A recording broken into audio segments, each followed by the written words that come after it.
Hi, I'm Urmi Desai, editor of MoveSmartly.com, and this is the Move Smartly Show. Today, it is one of our popular segments that we do once a month called The Situation. It's our consumer Q&A where my co-host, John Pasalis, president and broker of Realosophy Realty in Toronto, takes your real estate questions across the Greater Toronto area. It's about your buying, selling, and renting moves. Hi, John. Hello, looking forward to our discussion again. Great. Another round of some pretty complex questions. So we'll try to get through them as clearly as we can. As always, we edit these for clarity and also to protect the privacy of the Hmm. people asking. All All right, right. so let's get into it. Dear John, question one. Our daughter and son in law are considering buying their first home, and we're offering to help them with a down payment.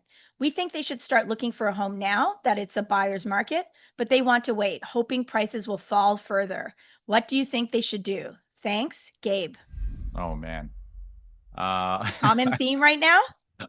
I think everyone's trying to time the market. I struggle with these questions. Anyone who's followed the show knows I struggle with these timing the market because the reality is nobody knows. And I mean, the interesting thing about all of this is I think people behave sort of the opposite way of the way they should behave. And the market was insane and prices were going up 30% per year. It is when was the time to worry, and nobody was worried or panicked. They just all wanted to rush in. And, in a time where it's a buyer's market is where people are, in fact, more anxious. So it's kind of the opposite. It's kind of that classic Warren Buffett saying, be fearful when others are greedy and greedy when others are fearful. And be kind of human behavior leads us to do the opposite, quite frankly. Well, maybe that's why there's only one Warren Buffett. There you go, 100%. So how do I answer this? Okay, I mean, aside from just saying I don't time the market, I mean, I think it's Mhm. important to unpack how to think about this. I'd say there are, let's just say, the two camps of people. The one person who is extremely pessimistic with the market, they think prices are going to go back to 5 times household income in Toronto. They're currently 10 times household income. I mean, if you're that person, then you have nothing to worry about. You have a lot of time. Just sit on the sidelines. I've met with lots of those people over the past 5 years, 8 years, 10 years. I mean, and they're still waiting, right? I mean, I don't know if we're going to go back to 5 times income. They were hopeful. We haven't gotten there yet. So if that is what your thesis is, then you have really nothing to talk about because we're so far from where these people think home prices should be or ought to be. There's no point in even engaging, quite frankly, right? Now, I think that's a small minority of people, the people who just think the market's just going to collapse and we're going to go back to, prices from 20 years ago. The more common person is the person who wants to buy a home, but is just wondering if prices, dip a little bit, get it a little bit of a better value, kind of the time the market, buy at the optimal time. And I think the only thing I'll say to that is that it's impossible. Like no one can time the market perfectly because, I mean, here's the thing. To time the market, you have to actually buy when things are still uncertain, when people are anxious, when people are still worried. The second you feel confidence to jump in, the market's already rebounded. So you're not timing the market. And I think here's the challenge with the timing the market, people, that I've seen over the years. And it's like a very common trend where, you know, market cools, we're in a bit of a buyer's market, things are slow. And then as soon as the market starts to pick up again, right? Prices start to accelerate. We start to see more bidding wars. They go on Reddit, they see blogs, and I'm like, no, no, no, no, don't buy. This is like a head fake. It is they call it a quote unquote bull trap. I'm gonna find a chart and maybe post it in here. And the bull trap is, prices go down, they pick up a bit, and then they just plummet back down to 30-year low in prices. So I think there's a lot of people who think housing markets follow these pretty charts, these predictable charts. And, so even when the market rebounds, people still feel anxious because they think it's just going to be this short-term blip and prices are going to plummet back down to, 20-year ago prices. Again, we can't predict the future. I think it's probably unlikely we're going to hit that level. I mean, our own CMHC is basically given up on making housing affordable. So I don't think that's going to happen. But here's the challenge. Again, it's if you are trying to time the market, by the time people jump in, the market's already rebounded, right? Um, they're waiting for some confidence, some signals. People are already jumping back in. Prices typically are rising, and I don't know when that is. That could be a year from now, it could be 2 years from now. I mean, I think the point is, if you want a home and you're going to own it for the long term, you get active in the market, you wait for the right home, because that alone can take 6 months. You know what I mean? Um, it could take a year, and you buy when you're ready. And if prices dip 5, 6, 7% the year after you buy, it's not the end of the world, because you're holding it for 10 years.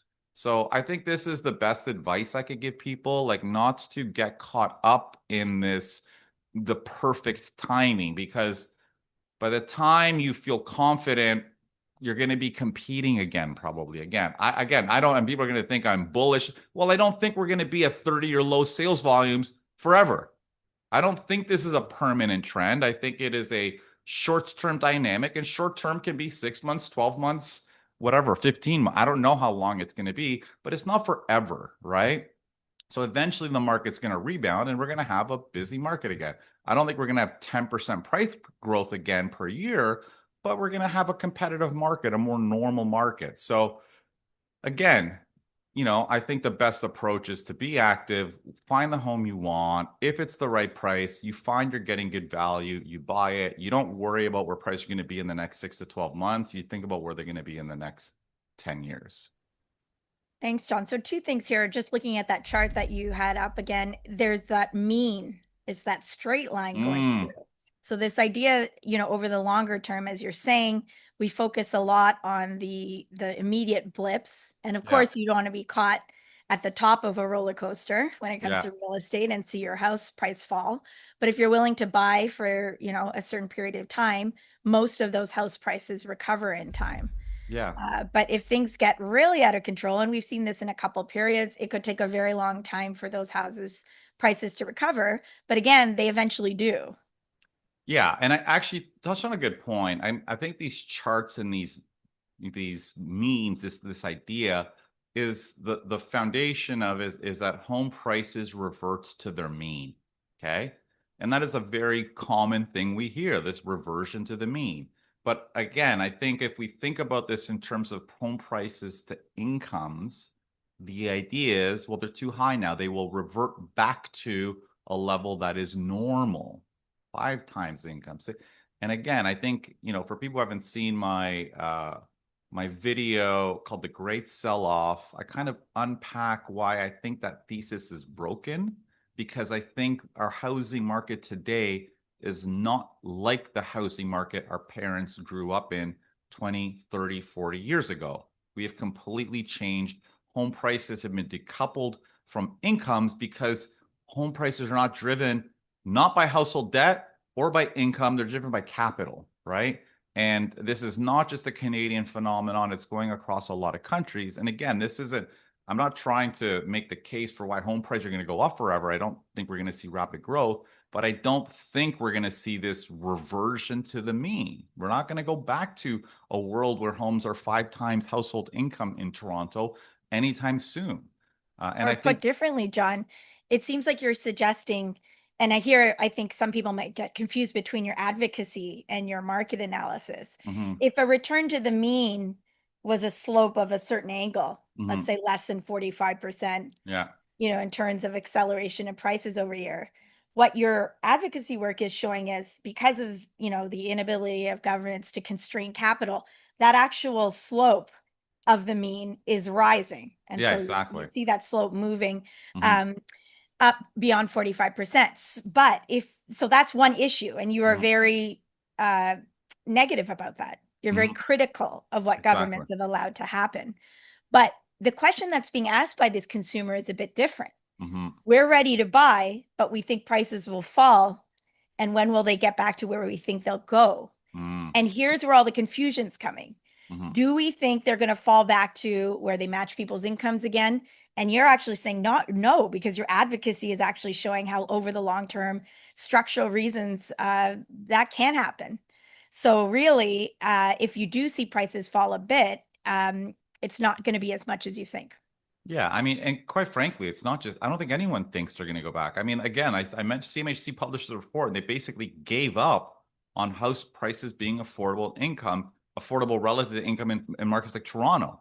They said if they can go back to 2019 affordability, where, houses were 60% of a household's median income, where it should be 30%, that's success. So again, I don't see this world where we're going back to that. And I think this is the mistake a lot of people have made over the past 5, 6, 7, 8 years. Again, I think this assumption that we're going to go back to this world where home prices are 3 or 4 times income because some blogger told us that. And I think this is actually partly why I did my piece to help explain what is seemingly this irrational housing market. Mhm. And I think my point is it's not irrational. There are actually a lot of explanations for it. I don't agree with what's going on, but this is the world we're living in right now. So there's structural reasons for Absolutely. that increase to be a permanent one, or a Mhm. persistent one, we should say. Okay, thank you. So let's go on to our next question. We are thinking of buying a home, but given the high cost of housing, we are trying to save anywhere we can. And given how slow the real estate market is right now, we are considering working with an agent who will give us a rebate on their commission. Can you walk us through how that works and the pros and cons of doing that? Mm. Thanks, Felix. Okay, so um, unpacking what a rebate is. So, I mean, a lot of people know that when you're selling a home, the commission is negotiable. You can work with your agent, figure out what you're paying them. I mean, technically, the same is true when you're working with a buyer's agent. A buyer's agent gets a certain percentage when they help you buy a home. 2%, 2.5%, whatever the seller's paying them. And in theory, the buyer can negotiate to get a kickback out of that commission, right? So that's called a buyer rebate. Some people give a percentage or a certain amount, $1,000, 5,000, whatever it is. So that's basically what a rebate is. You'd have to have that in writing in your buyer representation agreement and have it to be very detailed. Pros and cons of it. I mean, this is a tricky one. I mean, I don't really want to comment too much on how other people work, but listen, at the end of the day, it is a supply demand issue, right? I mean, quite frankly, most of the agents in the industry who are full time are still relatively busy, right? The demand for the work exceeds sort of the supply. So most busy agents, full-time agents, don't really do it because they don't really need to, right? And what I mean supply and demand of services, right? The people who are doing it are the people who have a lot of time on their hands and no one's knocking on their door and they feel like they needs to do it because they're not making any money, right? I mean, would I hire someone like that? I mean, my instinct is probably no. Like, it's not, I don't have the confidence in it. And again, I think people need to be very cautious. I mean, there's I think an understanding about the industry, I should say, about the realtors. They just like open the lockbox and they just show the house. Why don't I get a kickback? And like I've been in this industry for so long, and you see and you hear all sorts of stories. This week I was reading one on actually another realtor, David Fleming, who has the Toronto Realty blog. I was on his show like I don't know, a few years ago, and he has a hilarious story about an unbelievable rookie mistake that some realtor made. And her clients completely overpaid for a property. She locked them into a contract mistakenly that they didn't even want to lock into because they wanted a reduction in the price. Just all sorts of stupid mistakes because the realtor didn't know what she was doing. And I had another person the other day telling me a friend of theirs bought a property. They got an agent who gave them a kickback, and they bought a home with no home inspection, unconditional offer, and it was a money pit. And they ended up spending 100 grand to fix it up. Now, listen, I'm not saying that I can I would discourage a buyer to do. And I think that's the point. Like when you're in this business full time, people like me and a lot of other full time agents, we can't see through walls, but we often see homes. And if we think they're going to be money pits, you tell your client it's going to be a money pit, right? Even if they want to go in with no inspection. And So again, I don't know. I think to each their own. I think it's probably not something I would do as a consumer in this business as well. I mean, I hire professionals. I don't really look for the cheapest person out there. Um, I think you just want to make sure whoever you're hiring is, representing your interests. And from my experience, the people who aren't that busy are rushing to close deals. I mean, I've had clients who are looking for 2 years. I'm not in a rush. They're not in a rush. Do you know what I mean? And I think and I think we have the luxury because we're busy. We don't have to rush anybody. They can take their time and make an informed decision. When you're not making money and you're 100% commission business, there is this urgency to shove someone into a home, whether it's perfect or not. So I don't know. You need to be careful when you're a buyer. And I guess I don't know, that's all I'll say. I mean, I don't want to, people can make their own decisions based on whatever professional they're working with.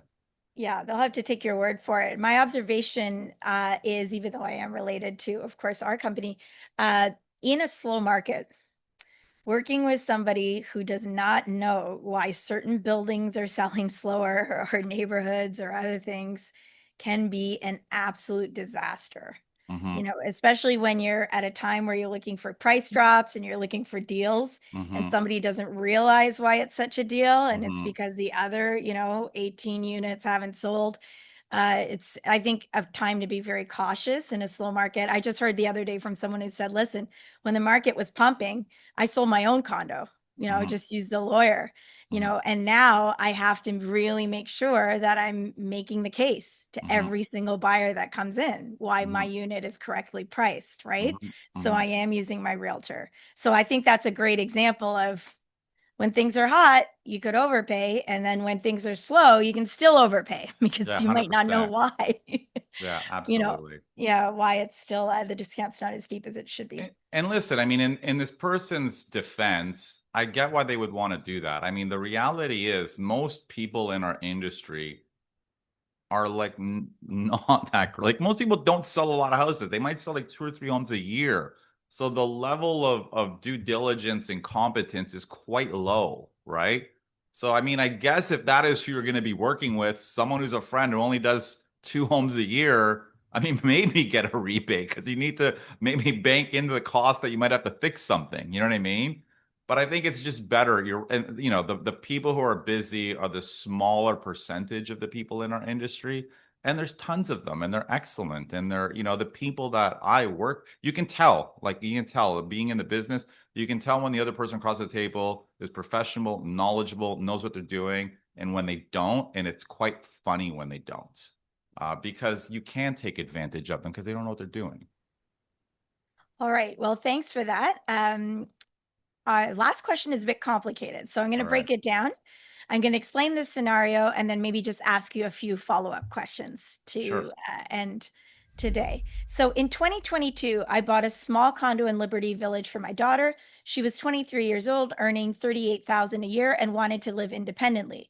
But the options were bleak for her, and living at her home in our 700 square foot condo wasn't ideal. Renting meant sacrificing more than 50% of her income or living with strangers. Leaving the city for cheaper rent would have meant leaving a job she loves.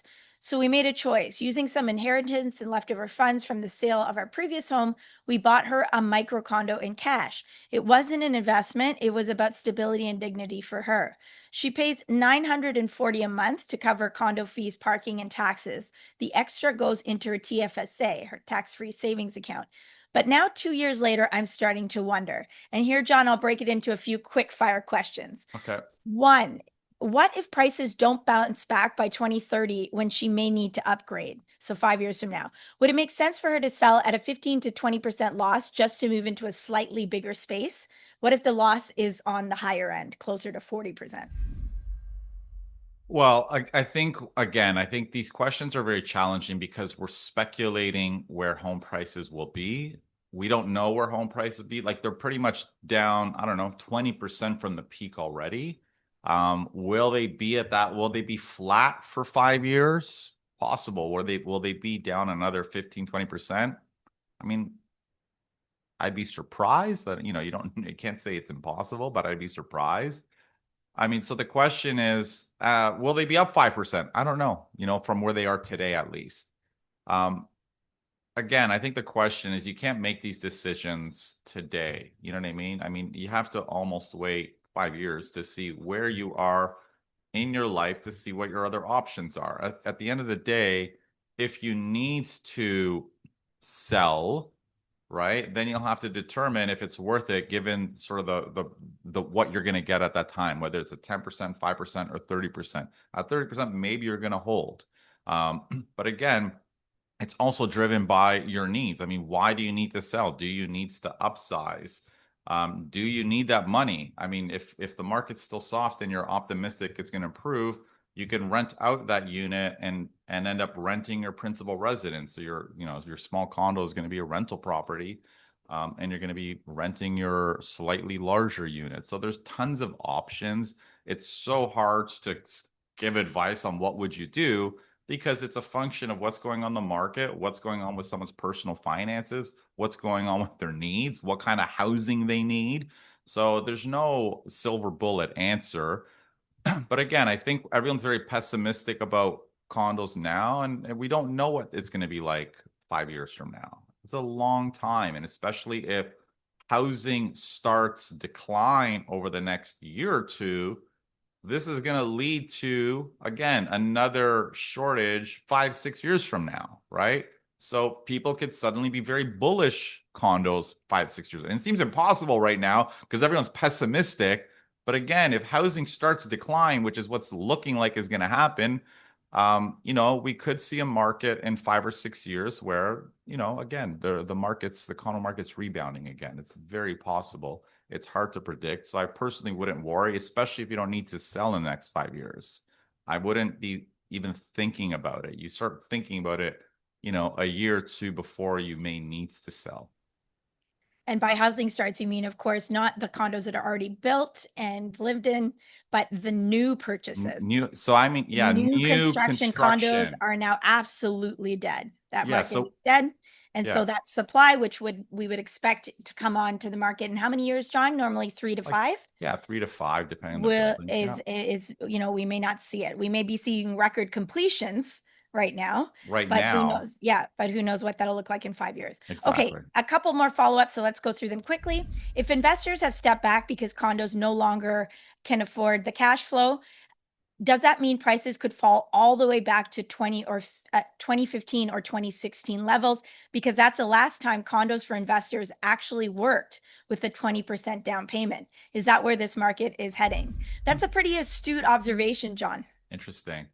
Um, it's a tough question. I mean, I wish I knew the answer. I mean, I don't know where the prices are going to be going, but the reality is, and again, I think it's also a function of what is in the supply pipeline. So I talk about starts falling off a cliff. That is about new housing construction that will be done in 5 years. So that's kind of falling off a cliff. But we still have a lot of condos in the pipeline.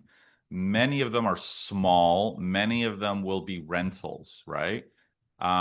So will we find ourselves in this place where we have a slightly oversupply of 500 square foot units? The answer is possibly yes, right? So maybe rents dip a little bit, maybe prices dip a little bit further.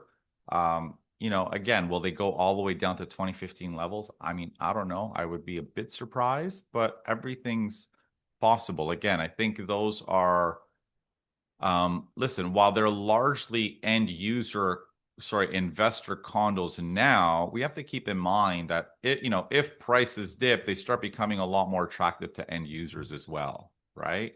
Yeah, well, I was going to say two things there. Right now, I mean, I think it's fair to say that the overactivity of investors, especially in the Greater Toronto area and especially in the downtown Toronto area, has Yeah. resulted in this big glut of condos we're seeing now, right? Hmm. And they're stepping back as rents fall. We had that temporary population boom that's falling. Hmm. The foreign students have been cut back a bit. But I was thinking, if prices fall enough, you're writing on the greater problem of capital looking for a place to invest. Hmm. What's to stop a bunch of bigger corporations from coming in and buying up all these units? That's already happening, actually. And I think I talked about that in a blog post that with a lot of the distressed condos that are nearing completion right now, many of them are just being bought by family offices, which is basically just pretty rich people who have other people invest in their money, and they're buying blocks of 10, 20, 30 units at much lower prices than what they were originally selling for as investments. And listen, the reality is the one problem with that assumption, like, will they go back to 2015 where buildings would cash flow at 20% down, is that people were buying investment properties even when they weren't cash flowing. I think a big driver of that was capital appreciation. So if condo prices are not rising very much, increasing very much, especially small ones, then yes, we need to have cash flows to be a little bit more balanced. But if for whatever reason demand picks up even from end users and we'll start to see slight gains, then you might not have that dependence on units cash flowing the same way they did, say, 20 years ago. So it's a tough question to answer. But again, I think even though, circling back, we might see eventually more end users buying condominiums, especially as larger family sized housing, larger condos are getting a little bit more expensive. Maybe this is the pathway in. So it's very hard to predict, especially over the next 5 years, what's going to happen with all these small units. And that kind of touches on their last question, that who is the customer for these micro condos if investors are out and users aren't interested because they're so small. But we've just commented here that if the institutional investor wants to go into them, especially for rentals, we Mm-hmm. remember from our first question that was Yep. the perfect starter place for a young person, Mm-hmm. right? Yep. So, do you see that play being made on the rental market? So, Potentially. I don't know if yeah. that's going to be big enough Mhm. institutions like to be buying micro, like especially in the resale market where they're buying a bunch in the new market. But again, I think, you know, this the fact that no one wants to buy them, I think, I don't think it's a permanent phenomenon personally, right? I think we are in this cycle right now where consumer sentiment is in its lowest place, like really in a very long time. Optimism about the economy is low. There's a recession. People are losing their jobs. There's trade uncertainty. So there's a lot of negative things going against the economy. Condo sales are at a 20-year low. I don't think that's like a permanent trend. At some point, people will jump back in. And yes, it's investors may not flood the market, but there were some end users buying small condos. Are they going to be enough to, drive prices up 10% per year? Probably not, right? But I don't think, I mean, the person who's asking the question is actually the perfect example. Their daughter lives in a small condo, right? So there are people who will buy small condos as their principal residence. Do they need prices to dip a little bit and stabilize and be more affordable? Maybe that's part of the math, right? For them to jump in, in the short term. But again, it's hard to say where prices are going to be in the next 5 to 7 years. Yeah, that's right. I misspoke. Actually, I said our first question, but this question was so long Mhm. Yes, that's that I right. forgot. It was actually this questioner. And, they end by saying, I know we probably made some mistakes, but we're trying to help our daughter. I think a lot of parents are asking the same questions and we deserve honest answers. Thanks, Jasmine. I think Jasmine's not alone, not just parents, but consumers. I Hmm. don't know that they made the worst decision from what I'm hearing, but what you decide to do next, John, seems to Hmm. be very important. All of a sudden deciding that you need a bigger place. Hmm. You've got to do the math, right? But Can you stay put? Can you deal with what is in front of you? And if you need to, what other things can you do? I Can mean, you and listen, rent it there out and move somewhere else? exactly. And they're in a good place because they bought something that they weren't planning on selling for, Hmm. it sounds like 8+ years. If they bought in 2022 and don't plan to sell till 2030, that's a better place to be in. A lot of the questions we've been getting over the past year or so are people who bought at the peak, but bought a small unit that wouldn't, kind of fit their needs for 5 to 7 years and suddenly need to sell 2 years after buying it or 2.5 years after buying it. Hmm. And they're, of course, in a much tougher spot, right? So, at least this person has some time. Hopefully, the market recovers or stabilizes, by the time they may needs to upsize. Jasmine, I think you've done right by your daughter personally. I think you've created some options there for a future plan forward. I think one that many children would appreciate. All right, John. Well, that's our questions for this session. Beautiful. We'll be back in a month with the next set of questions. You can keep asking the questions at askjohn@movesmartly.com. You can follow John at John Pasalis on X Twitter, and our show is at Move Smartly. And until then, we thank you for all your support. Like, share, write a review, a positive one, if you enjoy our show and find it useful. And we'll see you again, same channel next week.